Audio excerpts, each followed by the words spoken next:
Hello! Bienvenue sur Entrepreneur Crossing, un petit îlot de liberté pour les femmes qui veulent comprendre, expérimenter et trouver l'inspiration pour vivre leur meilleure vie d'entrepreneur.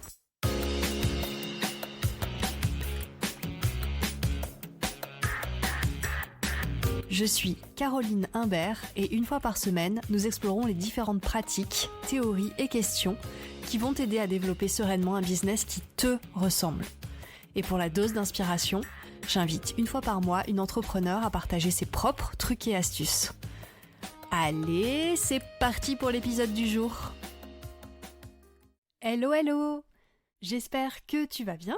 Et après un épisode pas super gai sur la thématique de la mort, on revient à des thématiques un petit peu plus classiques et sur l'obsession du moment qui est une réflexion autour de la discipline et de la motivation.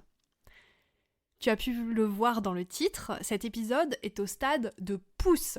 Alors je sais pas si tu as écouté mon épisode sur les Digital Garden, mais si ce n'est pas le cas, peut-être que tu te demandes qu'est-ce que ça veut dire en fait un épisode au stade de pouce.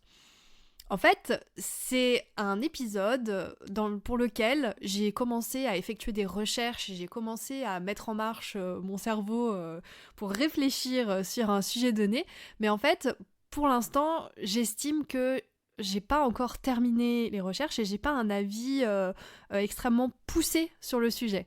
Néanmoins, j'ai quand même envie de partager avec toi les recherches que j'ai pu faire et les questions que j'ai au sujet de la discipline et de la motivation. Donc, ce que j'ai décidé de faire, c'est de faire un espèce de Digital Garden, mais audio, voilà, au lieu d'écrit, et de partager avec toi l'état de l'art de mes connaissances actuelles sur le sujet. Et plus tard, quand j'aurai fait d'autres recherches, que j'aurai échangé avec certains d'entre vous, je referai un épisode avec un autre statut un petit peu plus évolué qui montrera que la réflexion a évolué et peut-être même que j'en ferai un troisième quand j'aurai décidé que j'ai une vision d'ensemble du sujet et que je peux vraiment te faire un épisode complètement documenté. Donc en fait voilà, on est sur un épisode en cours au niveau des connaissances sur la discipline et la motivation. Et je voulais commencer par te partager les bases de ma réflexion et mes théories de départ sur la discipline. Parce qu'en fait, je navigue dans le monde entrepreneurial depuis un certain temps et je vois pas mal passer le mot discipline, et principalement pour illustrer les raisons du succès d'entrepreneurs et expliquer aussi pourquoi d'autres ne réussissent pas. Selon ces posts, ces publications, ces coachs, une grande part du succès ou de l'échec dépendrait de la discipline que les personnes parviennent, ou pas, à s'infliger. Oui, je sais, j'utilise un mot fort, mais tu vas vite comprendre pourquoi. Alors déjà, c'est une notion, la notion de discipline, qui me pose problème. D'autant plus que, gravitant dans l'entrepreneuriat, l'infoprenariat aussi, le monde des coachs et des formateurs, j'en entends beaucoup parler. Et comme tout ce qui me gratte un peu quand j'en entends parler, au début, j'ai juste une sensation qui me dérange légèrement, un petit tic dans la tête qui me dit « Ah tiens, ça, je sais pas trop pourquoi ni comment, mais je sais que ça me dérange. » Je sais pas vraiment ce qui cloche, mais en fait, au fil du temps, j'imagine que, comme tout le monde, mes pensées, elles convergent vers ce point-là, et elles forment un tout un petit peu plus cohérent, et j'arrive ensuite à expliquer ce qui me dérange vraiment. Et c'est exactement ce qui est en train de se passer avec la notion de discipline. Et avant d'aller plus loin, et de toute façon c'est pas un gros teaser, puisque le mot était dans le titre, je voudrais te parler d'une autre notion qui est souvent accolée à la discipline, et cette notion c'est la motivation. Et pourquoi je te parle de motivation ? Parce qu'en fait, il est régulièrement dit, toujours sur les réseaux et par les coachs et les formateurs, que la motivation, elle est fluctuante, qu'on n'en a pas tous les jours et on n'en a pas tous les instants, et que c'est pour ça qu'il est indispensable d'avoir de la discipline. Donc le sous-entendu, c'est que avoir de la discipline, c'est surtout une question de volonté. Et le corollaire, c'est que voilà, si tu ne parviens pas à instaurer de la discipline dans ton quotidien d'entrepreneur, c'est que t'as pas assez de volonté en fait. Alors, moi, quand j'entends ça, j'écarquille les yeux. Parce que je me connais, comme tout le monde, je suis capable de mettre en place des habitudes. Par contre, si derrière j'ai pas de motivation, tu peux être certaine que mon habitude, elle va durer quelques semaines, si je suis optimiste, mais pas plus. Parce que moi, sans motivation, je dois dépenser beaucoup trop d'énergie pour me mettre en action. Et si j'ai pas de motivation à faire quelque chose, bah ça signifie que cette action, elle vient pas répondre à mes valeurs, elle vient pas répondre à mes objectifs, elle vient pas répondre à mes envies. Et en fait, je me pose la question, pourquoi est-ce que je me forcerais à faire un truc que j'ai vraiment pas envie de faire? Enfin, ça me paraît simple comme question, mais je sais pas, ça a pas l'air d'être naturel pour tout le monde en fait. Et puis en plus, je dois avouer que depuis que j'ai inclus le capitalisme intériorisé dans ma boîte à outils pour analyser le monde, alors si jamais tu ne sais pas de quoi je parle, je t'invite à aller écouter les 2 épisodes sur le capitalisme intériorisé que j'ai déjà fait. Je te mets les liens dans la description de l'épisode. Depuis que j'ai ajouté ce capitalisme intériorisé à ma boîte à outils d'analyse, bah quand on me parle de discipline, j'ai un gros drapeau rouge qui s'agite dans ma tête. Parce que, bien entendu, quand on parle de discipline, c'est pour se mettre en action. On va pas ou peu te parler de discipline pour faire un marathon série sur Netflix ou pour faire du puzzle tous les jours. Bon, sauf si, bien entendu, cette activité va servir un but, comme, par exemple, s'inscrire au championnat du monde de puzzle. Oui, ça existe et ça fait partie de mes objectifs. Mais ce n'est pas la question aujourd'hui. Et donc on parle de discipline, on parle de mise en action, et généralement, on se met en action pour être productif.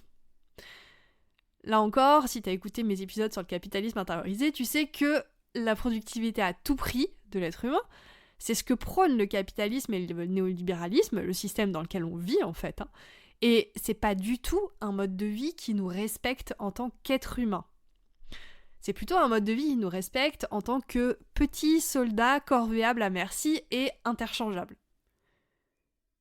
Mais attends là, petit soldat, armée, discipline, je crois que on tient quelque chose.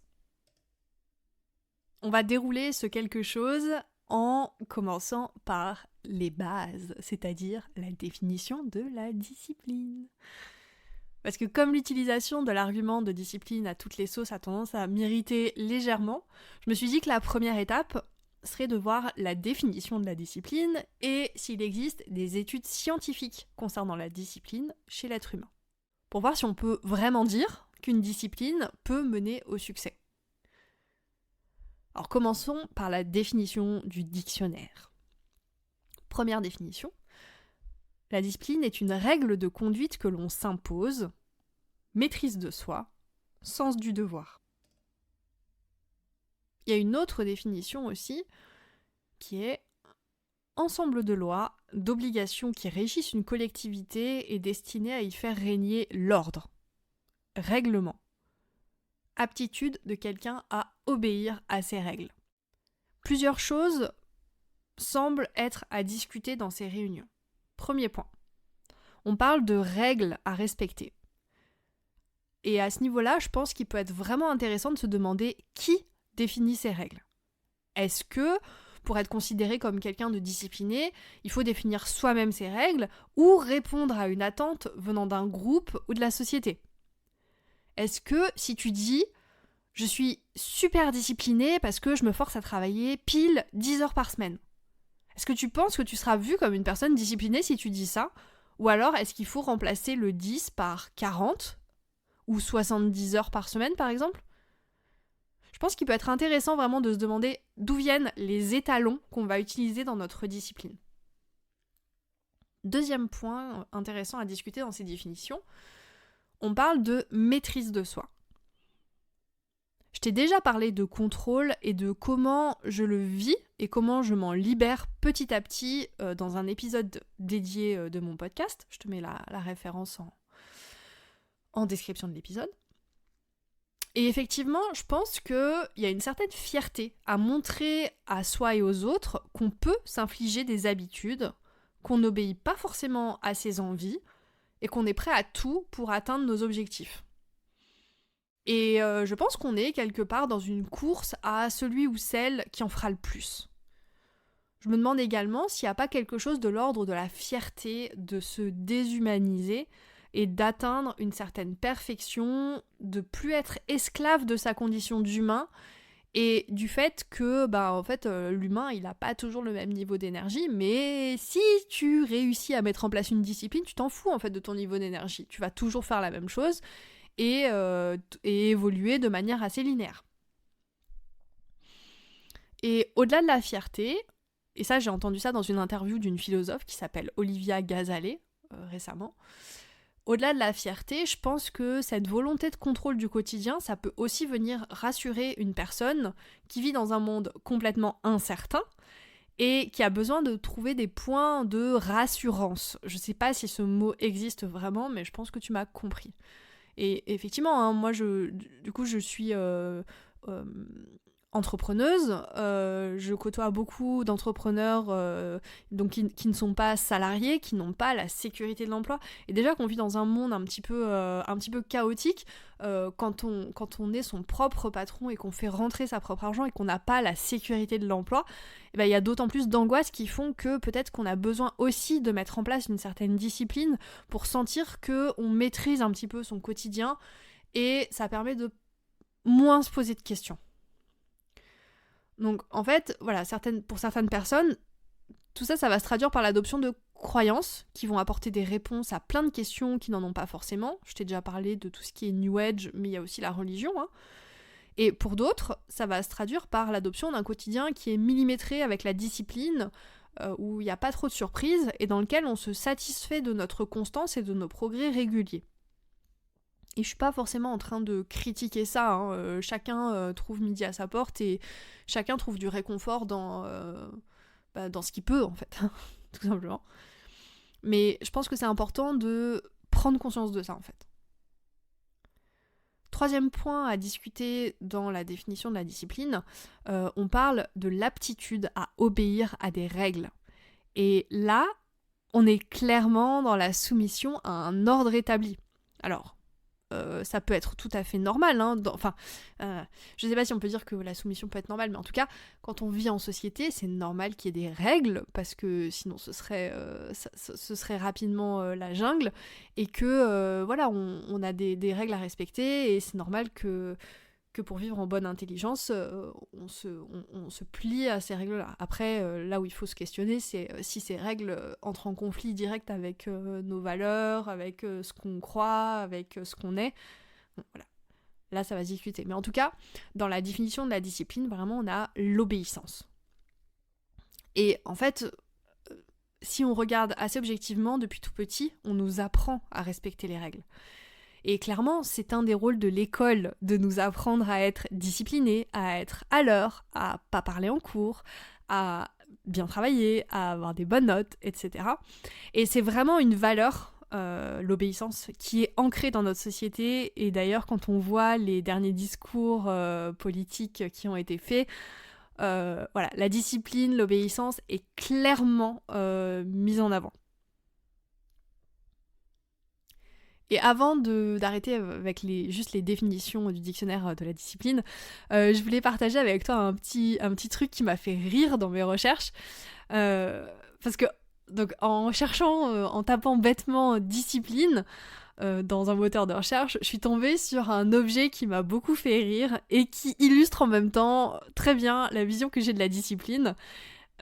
Donc si tu ne le savais pas, en fait, la discipline, c'est aussi un petit fouet.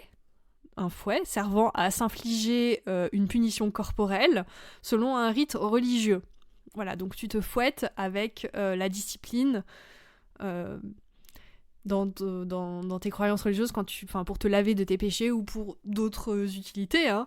Mais en fait, cette image, je la trouve savoureuse. Je la trouve très ironique en fait. Et moi j'adore le cynisme et l'ironisme, donc... pardon, pas l'ironisme, l'ironie, bien sûr.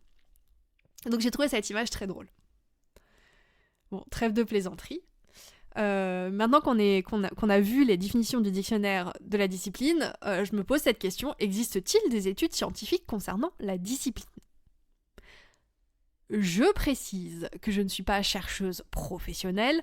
J'ai donc fait quelques recherches dans Google Scholar et autres sites qui répertorient des articles scientifiques, mais peut-être que je n'ai pas bien fait mes recherches aussi, c'est tout à fait possible. Et je me suis heurtée à un premier obstacle qui est la polysémie du mot discipline. Lorsque je cherchais ce mot seul dans les champs de recherche, en fait je tombais sur des articles qui utilisaient le mot discipline dans son sens matière. Par exemple, les disciplines scientifiques, ou les disciplines littéraires, ou les mathématiques comme discipline à enseigner. Voilà, c'était dans ce sens-là que c'était utilisé. C'est un mot qui est extrêmement utilisé dans ce sens-là, dans les études scientifiques, et ça m'a pas du tout aidé dans mes recherches. C'est pourquoi j'ai décidé de coupler ma recherche avec les mots succès, motivation, objectif, entrepreneuriat, performance. Et honnêtement, j'ai pas trouvé grand-chose. Pareil sur les moteurs de recherche classiques cette fois-ci.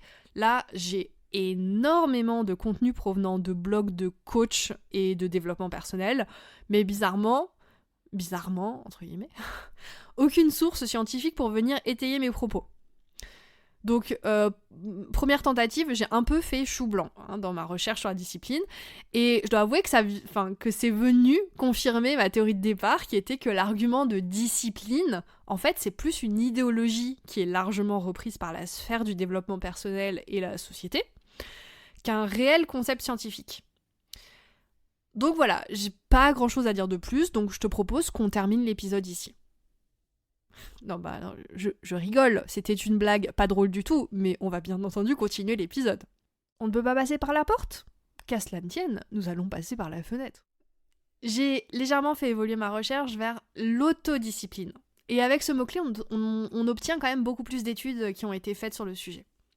Je suis tombée premièrement sur un article qui parlait d'autodiscipline dans le domaine de l'entrepreneuriat web et créatif, et qui décrivait l'autodiscipline comme une méthode de management de soi et une manière de différencier le travail et le temps libre dans des domaines où les frontières sont ultra floues, parce que notre bureau il est dans notre salon ou dans notre chambre, qu'on est tout le temps en train de chercher de nouvelles idées même quand on travaille pas, de penser à notre activité, et même dans les moments de plaisir en fait. Il n'y a pas de frontière nette entre le travail et le reste de la vie en fait. Et l'article, il parlait aussi de ce concept de se créer des rituels, des habitudes pour se rassurer face à une situation professionnelle complètement précaire. Bref, c'est pas hyper gai, c'est pas hyper optimiste, si tu veux mon avis. J'ai aussi trouvé dans un autre article une citation, je te la lis. Plus généralement, l'autodiscipline est souvent moins un signe de santé que de vulnérabilité. Elle peut traduire la peur d'être submergée par des forces extérieures ou par ses propres désirs qui doivent être réprimés par un effort continuel. Ces individus souffrent en fait d'une peur de perdre le contrôle. Fin de la citation. Alors je peux pas du tout attester de la véracité scientifique de cette citation, je préviens tout de suite. Par contre, tu t'en doutes si t'as écouté mon récent épisode sur la volonté de contrôle et le lâcher-prise, c'est une citation qui m'a beaucoup parlé. Je pense que effectivement, l'autodiscipline, alors quand elle est appliquée à petite dose dans ta vie, je pense qu'il peut y avoir des effets bénéfiques. Mais je pense que les gens qui prônent vraiment l'autodiscipline à outrance, effectivement, on peut aller chercher du côté de la vulnérabilité, de la peur de perdre le contrôle, etc. Donc c'est pas forcément, comme tout dans la vie, c'est pas forcément sain de tomber dans un extrême ou dans un autre. J'aurais pu continuer mes recherches vers l'autodiscipline, et je vais le faire, c'est prévu, parce que les résultats que j'ai trouvés sont, je pense, biaisés. Parce qu'ils viennent confirmer l'idée que je me fais déjà de l'autodiscipline, et donc je pense que je suis en plein biais de confirmation. Mais j'ai vu qu'il existe des articles parlant des bienfaits de l'autodiscipline, donc promis, je m'y pencherai et j'en parlerai dans un prochain épisode. Mais là, en fait, j'ai eu envie de bifurquer vers la motivation qui, pour moi, est à la base de toute action et du coup même de la discipline. Et c'est donc parti pour des recherches sur la motivation, qui est souvent accolée à la discipline dans le monde du développement personnel. Et là, pour le coup, il existe énormément d'études scientifiques sur le sujet, il existe beaucoup de domaines de recherche sur la motivation. Et pourtant, il n'existe pas de définition claire et universelle de la motivation. Mais on va quand même commencer par la définition du dictionnaire. La motivation, ce sont les raisons, les intérêts, les éléments qui poussent quelqu'un dans son action. Fait pour quelqu'un d'être motivé à agir. Il y a une autre définition qui est grande catégorie de déterminants internes des comportements, des activités psychologiques et des états subjectifs. Donc dans la définition du dictionnaire, on a clairement cette notion d'action, de transformer une pensée en action ou en comportement. On a cette notion de mouvement. Et puis, pour aller plus loin, j'ai trouvé un livre que je viens de débuter, qui s'appelle Motivation Science, Controversies and Insights, et qui est un recueil d'articles ou d'essais qui sont écrits par 57 chercheurs différents qui sont spécialisés dans l'étude de la motivation. Et je te précise que j'ai pas encore lu tout l'ouvrage, parce qu'il est mouse quand même, et ça se lit pas comme un roman, soyons honnêtes. Mais les informations que j'ai pu récolter pour le moment, elles sont super intéressantes et elles traitent principalement de ce qu'est la motivation. Donc je vais partager avec toi ces informations en espérant initier des discussions intéressantes avec toi, peut-être des conseils pour m'enrichir avec d'autres sources aussi. Alors les personnes qui étudient la motivation, elles sont quand même d'accord pour dire qu'il n'existe pas une seule définition de la motivation et que c'est quand même extrêmement complexe à définir la motivation parce que ça prend en compte pas mal de paramètres internes comme externe. Pareil, il y a pas longtemps, j'ai fait des épisodes sur la motivation extrinsèque. Je crois que c'était dans le 2e épisode sur le capitalisme intériorisé pour expliquer aussi que les résultats de nos actions sont pas forcément de notre fait et peuvent aussi être le fait de notre environnement. Et là, c'est ce que viennent confirmer aussi les chercheurs sur la motivation. La motivation, ça dépend pas que de nous. Ça dépend aussi de l'environnement dans lequel on est. Donc on en revient à un mythe que j'essaye de déconstruire. Tout n'est pas de ton propre fait. Si t'es pas motivé pour faire quelque chose, c'est pas 100% de ta faute en fait.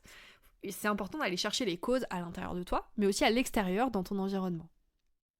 Par exemple, on a un chercheur qui dit que la motivation est régie par des cognitions et des affects internes, et elle conduit à divers résultats. Que nous nous préoccupions de notre propre motivation ou de celle des autres, il est important de créer un environnement dans lequel la motivation peut se manifester par des actions qui mènent à la réalisation des objectifs. D'où l'importance de l'environnement, qui peut être sapant, qui peut saper toutes tes actions et t'empêcher d'agir tout simplement, ou alors tu as des environnements qui peuvent favoriser ta motivation, te donner plein d'idées, accueillir tes erreurs éventuelles ou tes échecs et puis te permettre de rebondir sans cesse. Voilà. Personnellement, j'ai déjà connu ce genre d'environnement qui sapait ma motivation. C'était une expérience professionnelle, une entreprise dans laquelle j'ai passé 2 ans. Et à la fin de ces 2 ans, en fait, mes idées étaient tellement sapées que je ne prenais plus aucune initiative. Je n'étais plus du tout force de proposition. J'étais incapable d'avoir des idées, alors que je suis quelqu'un qui a quand même pas mal d'idées et de créativité. Mais au bout de 2 ans dans cet environnement complètement sapant, j'étais incapable d'avoir la moindre idée. Donc je l'ai vraiment expérimenté par moi-même, cet environnement sapant qui enlève toute motivation. Alors on a des auteurs aussi, Elliott et Thrash, en 2001, qui ont écrit que eux, ils décomposent la motivation en 2 parties essentielles, l'énergisation et la direction. Par exemple, si je te lis la phrase suivante, l'objectif suivant, essayer d'apprendre et de maîtriser les apprentissages de mes cours pour développer mes compétences à leur plus haut niveau. Voilà, ça ce serait un objectif. D'un côté, on a l'objectif apprendre et maîtriser des apprentissages, et de l'autre, on a la source d'énergisation qui est développer mes compétences à leur plus haut niveau. Un même objectif peut avoir des sources d'énergisation qui sont différentes et vice-versa. Et prendre conscience que ces deux parties sont différentes, mais quand même liées dans le process de motivation, pour ces chercheurs, c'est essentiel. On a, dans un autre article, une définition qui est proposée de la motivation. La motivation est le processus par lequel des actions orientées vers un objectif sont déclenchées et maintenues. Donc ce dont je me rends compte, c'est que quand on parle de motivation, on a toujours l'objectif en ligne de mire. Objectif et motivation semblent vraiment liés entre eux. Je pense que sans objectif, peut-être qu'il n'y a pas de motivation. Théorie personnelle. Hein. Donc on a un autre auteur qui spécifie que les objectifs sont essentiels, mais que ce sont leurs caractéristiques qui ont le plus d'influence, dont par exemple la spécificité, le fait qu'un objectif soit très spécifique, très resserré. On a la proximité, le fait que l'échéance soit proche, c'est plus motivant qu'un objectif dont l'échéance est lointaine. On aura le dosage de la difficulté, il faut que l'objectif soit pas trop facile, mais pas trop difficile non plus. Et en fait, en lisant ça, j'ai vraiment l'impression, sans trop le vouloir, de boucler une boucle avec ces recherches et avec cet épisode. Alors, si t'écoutes mes épisodes de podcast depuis le début, tu vas te souvenir que au tout début, mon objectif, c'était de t'aider à définir et atteindre tes objectifs. Et pour ça, je les décomposais en critères SMART, que j'enrichissais aussi avec mes connaissances sur le fonctionnement du cerveau, les biais cognitifs, la motivation, etc. Et voilà, je t'expliquais comment on fonctionne. Et j'englobais ça dans une perspective encore plus large, qui était les raisons d'être, qui sont vraiment les piliers de ta vie. Et en te parlant là de la motivation et d'objectifs, j'ai vraiment l'impression de revenir à mes débuts par des chemins détournés, et j'avais pas du tout cet objectif là au début. Et c'est drôle et c'est plaisant, parce que je me rends compte que j'étais pas dans le faux en fait au début, j'étais dans le vrai. Et voilà, ça fait plaisir de se rendre compte de ça. Ok, alors ça fait un moment que je parle et je pense que je vais m'arrêter là pour aujourd'hui. Alors je me rends bien compte que je suis partie dans pas mal de directions avec ce premier épisode, mais pour ma défense, le sujet il est vaste et il est touffu. Et j'aime beaucoup pouvoir partager avec toi mes recherches et réflexions en cours de route, sans avoir à tout bien ficeler et finaliser. Et en fait, je me dis que comme ça, on apprend ensemble et on pourra en discuter et affiner notre connaissance du sujet. J'adore ce principe d'épisode en mode Digital Garden. Ça me libère de pas mal de points de tension, je dois bien l'avouer, parce que habituellement, j'aurais pas fait un épisode comme ça avec un sujet aussi touffu et si peu de connaissances sur le sujet. Mais je vais quand même te faire un petit récap. Donc, on a parlé de discipline, on a parlé d'autodiscipline, qui serait une manière de contrôler notre quotidien, soit pour se valoriser par rapport aux autres en leur montrant qu'on dépasse notre condition d'être humain faillible, mais aussi pour apporter de la cohérence, de la prévisibilité, de se rassurer dans un quotidien et un monde qui sont incertains. On a aussi parlé de motivation, dont les définitions varient, mais qui intègrent toujours une notion d'action et très souvent une notion d'objectif. On a acté aussi que la motivation n'est pas qu'un processus interne, mais que l'environnement dans lequel on vit a un rôle à jouer dans notre motivation. De mon côté, je vais continuer à lire ce livre sur la motivation. Je vais aussi faire des recherches plus poussées sur l'autodiscipline et je garde en tête quelques questions que je me suis posées dès le début et que je vais te lister juste là. La première question, c'est pourquoi est-ce qu'on entend tellement parler de discipline autour de nous et dans le monde entrepreneurial ? La deuxième question, c'est est-ce qu'on doit forcément décorréler discipline et motivation ? Donc moi, je pense que non, hein, je pense que tu as compris.